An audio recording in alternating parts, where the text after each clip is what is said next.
Merci pour la confiance renouvelée, mesdames et messieurs. Bonsoir et bienvenue au journal que voici les grandes articulations.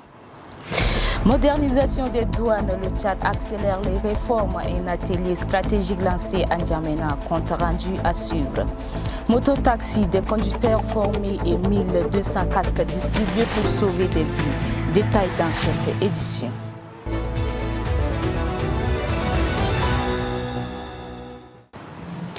Je venais de le dire à l'instant, plusieurs cadres de la Direction générale des douanes et droits indirects prennent part à un atelier de suivi et évaluation du plan stratégique de modernisation de leur secteur. Les travaux ont été officiellement lancés ce mercredi 6 mai 2026 par le directeur général, le général Ousmane Brahim Djouma, au sein de l'institution. Compte rendu Tansou Hanta.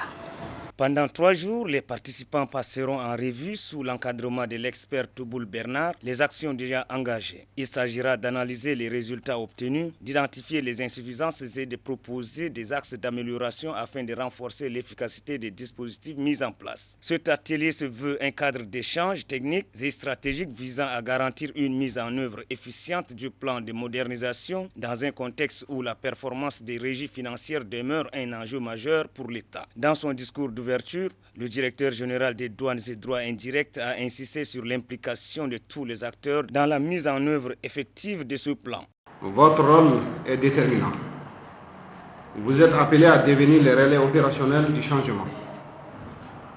À votre retour dans vos services respectifs, il vous appartiendra de traduire les orientations stratégiques en actions concrètes, mesurables et suivies dans le temps. Vous serez les garants de la performance à travers la collecte fiable de données, le suivi des indicateurs, l'analyse des résultats et la mise en œuvre des ajustements nécessaires.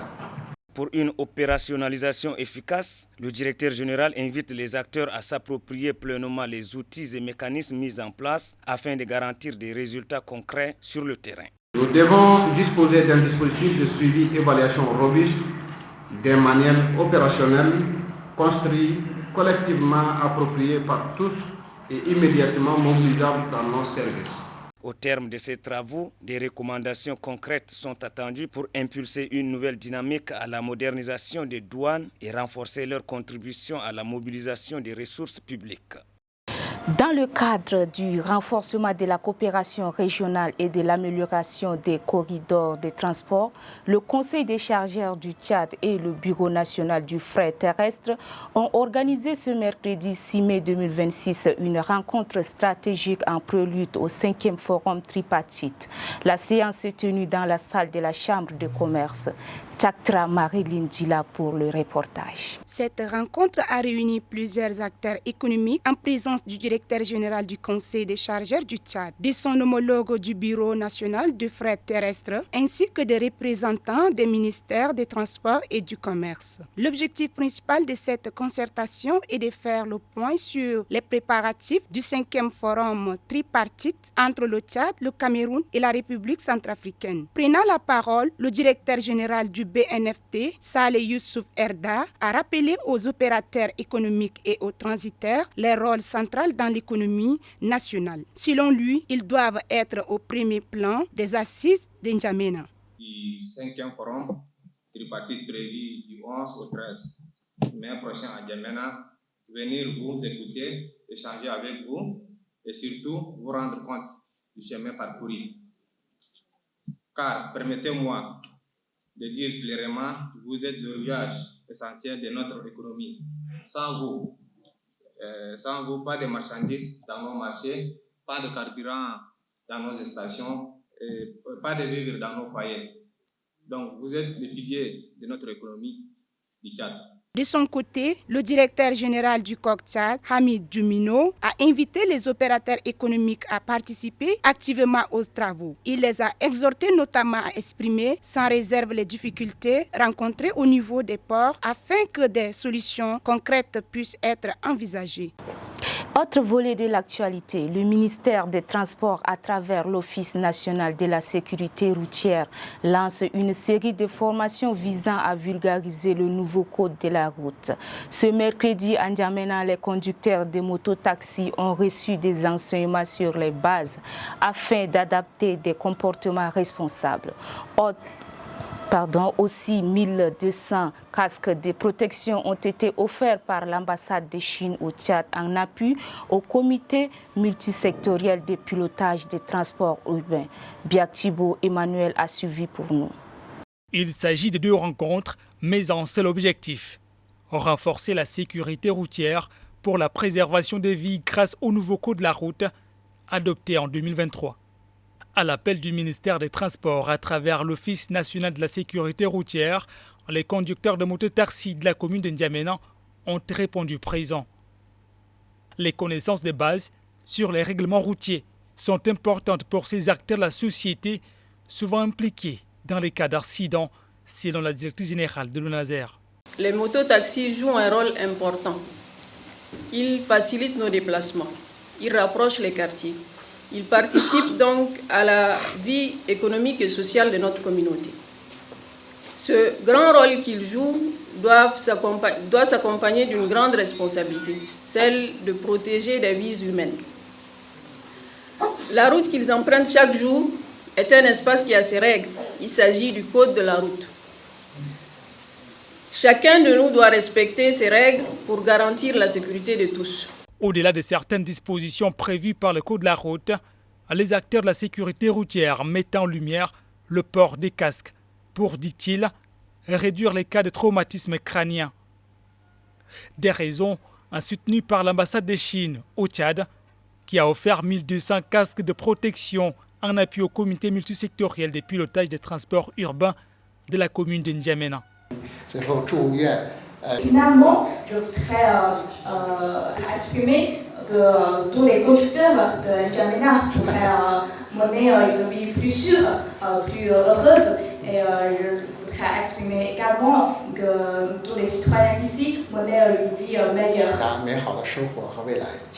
Pour les autorités tchadiennes, le port des casques est une mesure essentielle qui doit s'accompagner de la responsabilité et l'engagement de tous.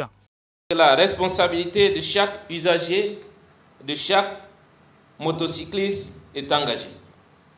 Le respect scrupuleux des dispositions du Code de la route constitue à cet effet une exigence incontournable pour garantir la sécurité de tous.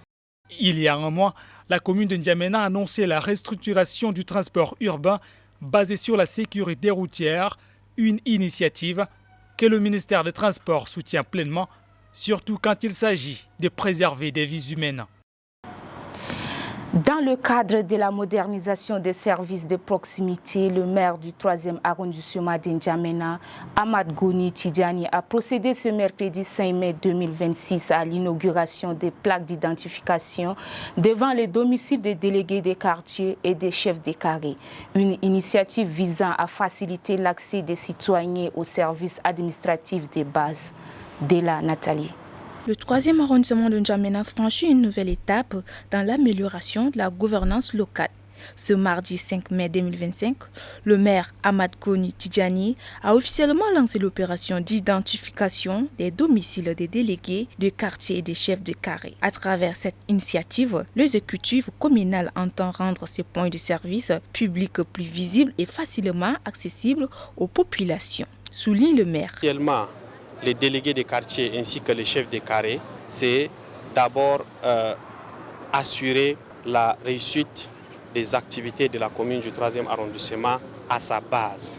Nos actions, nos ambitions restent toujours les mêmes. Améliorer la commune du 3e arrondissement pour qu'il y ait une commune structurée, accessible et efficace pour sa population. La cérémonie symbolique de dévoilement s'est tenue dans le quartier Sabangali au domicile du délégué Djibril Abouna Abakar. Elle a rassemblé conseillers municipaux, autorités administratives ainsi que l'ensemble des délégués et chefs de carré du 3e arrondissement. Au-delà de son caractère symbolique, cette opération traduit la volonté des autorités locales de renforcer les liens entre l'administration municipale et les citoyens. Elle s'inscrit également dans une dynamique de modernisation de la gestion urbaine et d'amélioration de la qualité des services offerts à la population. Dans nos provinces, la ville d'Ati a abrité ce mardi 5 mai 2026 la cérémonie officielle de lancement de la 52e promotion de formation en art oratoire, organisée par l'école d'art oratoire et du leadership du Tchad. L'événement a été présidé par Mahamad Zen Al-Issel, représentant le président du conseil provincial du Bata, en présence de plusieurs autorités administratives et de nombreux jeunes participants. Correspondance d'Abderrahman Mustafa Abderrahman. L'événement s'est tenu au lycée Assil Ahmad Akhabaj Dati en présence des autorités administratives, des formateurs et de nombreux jeunes participants venus prendre part à cette initiative dédiée à la jeunesse. La cérémonie d'ouverture a été présidée par le secrétaire des sciences du conseil provincial du Bata, Mahamad Zen Al-Issel, représentant le président du conseil provincial. Dans son discours de bienvenue, le président du comité d'organisation, Moussa Yahya Al-Habib, a salué la forte mobilisation des participants. Il a mis en exergue l'importance de la maîtrise de la parole dans un monde en constante évolution. C'est une grande fierté que je vous souhaite la bienvenue à cette formation d'art oratoire, leadership et développement personnel.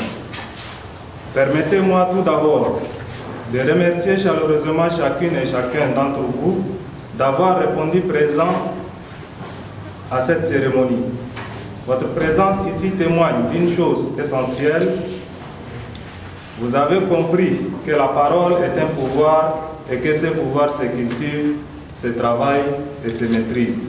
Prenant la parole à son tour, le PDG de l'EA, Daoud Youssouf Mohammaden, a exprimé sa reconnaissance envers les autorités locales et les comités d'organisation pour l'accueil qui lui a été réservé. Il a encouragé les jeunes à développer leurs connaissances à travers la lecture.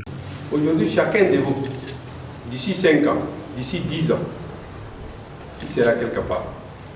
Mais s'il rate la communication, il a déjà raté le reste. C'est pourquoi il faut tout faire pour savoir parler.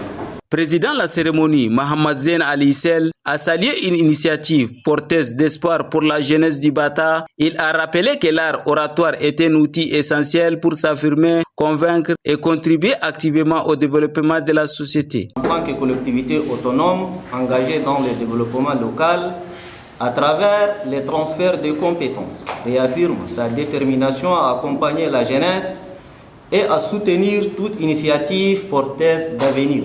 Nous resterons à vos côtés sans relâche. Sur ce, je déclare officiellement lancer la formation en art oratoire au profit de nos jeunes de la ville d'Ati. Je vous remercie. Cette session qui s'étendra sur 5 jours permettra aux participants d'acquérir diverses techniques en art oratoire afin de renforcer leurs compétences en communication, en leadership et en prise de parole en public. Hors de nos frontières, pour finir, le Cap-Vert se mobilise face à une alerte sanitaire liée à un cas d'hantavirus à bord d'un navire de croisière. En Ouganda, une nouvelle loi controversée encadre les transferts d'argent en provenance de la diaspora. Enfin, au Moyen-Orient, la tension reste vive autour du détroit d'Ormuz, où la situation demeure incertaine. Marouka Cécile Kadi. Au Cap-Vert, les autorités sanitaires renforcent leurs dispositifs de riposte face à la situation préoccupante à bord d'un navire de croisière en mouillage depuis dimanche au large de Praia, la capitale.